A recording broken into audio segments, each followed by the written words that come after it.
Guy, do you tend to remember, like I do, when I'm looking back on things and remembering things, I have a feeling that I'm doing so through rose-colored glasses. I tend to only remember the good stuff. I don't really remember the bad stuff.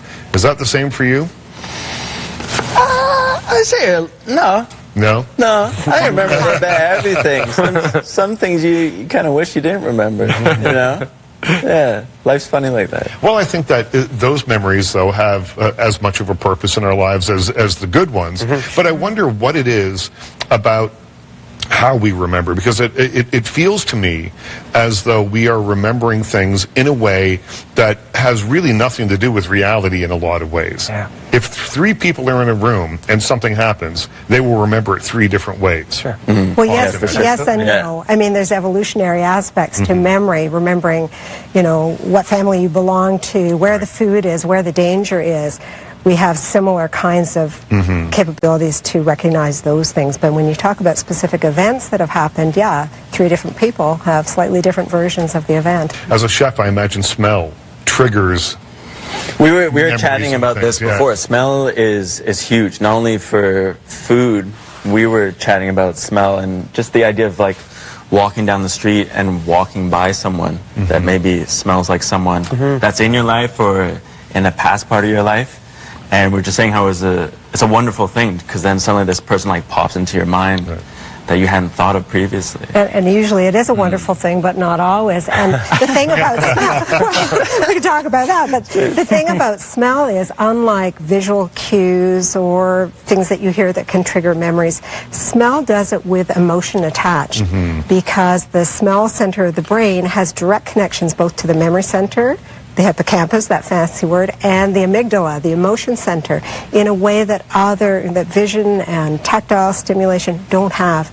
And smell memories, or memories evoked by smell, go way back to our first 10 years of life, whereas with verbal memories, it's really after that. We don't remember much of what happened the first 3.5 years of life, but with smell, yeah, mom cooking, things like that, goes way back and is often associated with emotion.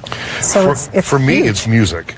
For me, when I hear songs, specific songs, I will, out of nowhere, smell a smell that reminds me of something.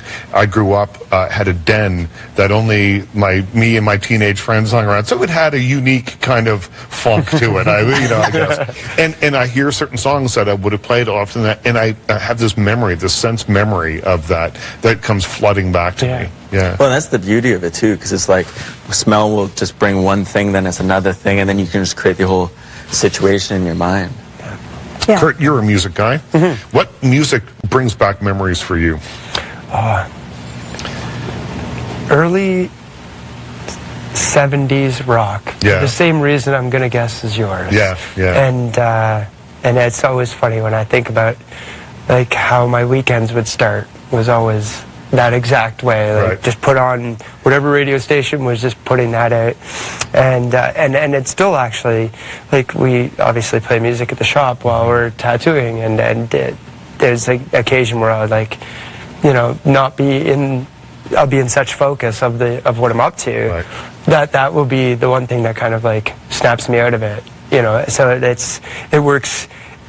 I mean, I obviously still remember all those times, you know, whether they were good or bad, but it still definitely comes back to me the same way. I think that music, concerts specifically, are something that should exist in memory and nowhere else. Nothing drives me any crazier than going to a show and everyone's got their cell phone up and they're trying to tape the show, and it's going to end up looking crappy and sounding even worse. They will never look at it again, but they're watching the show through the screen. That's the way. And for me, I prefer to remember. I prefer to have that, and maybe that's old-fashioned. Focused. I don't know, but I prefer to have the memory exist rather than be able to go back and watch it. That's like a vacation, though, too. You see people that are just like, you know, it's nice to take some pictures, but if you're just living the whole thing through a screen instead of just like taking back and like taking it all in and actually enjoying it.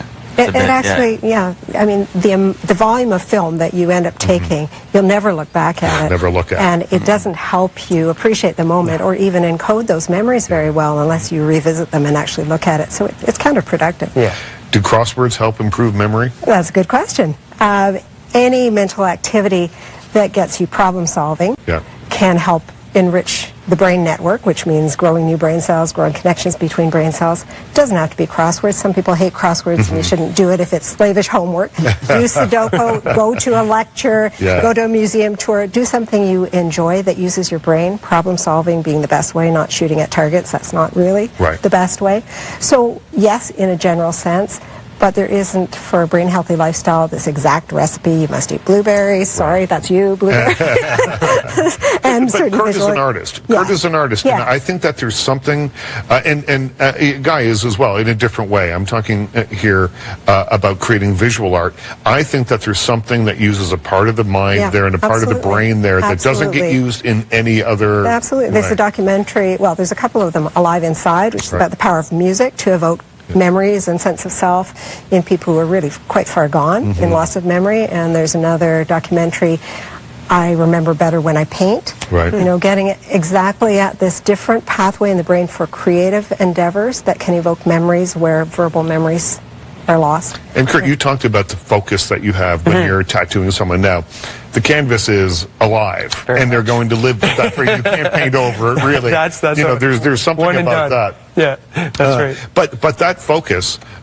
is something that your brain is working. Your brain is actually very active, even though it seems like you're probably not doing that much. Right. No, you're right. And it took me a lot of years, and I think it's. Before I even became a tattoo artist, I was an illustrator or fine artist, and I would spend hours on end being meticulous with each piece I did. And I think nowadays that you're right, the canvas is indeed moving around and answering their cell phone when you're trying to do something important to them.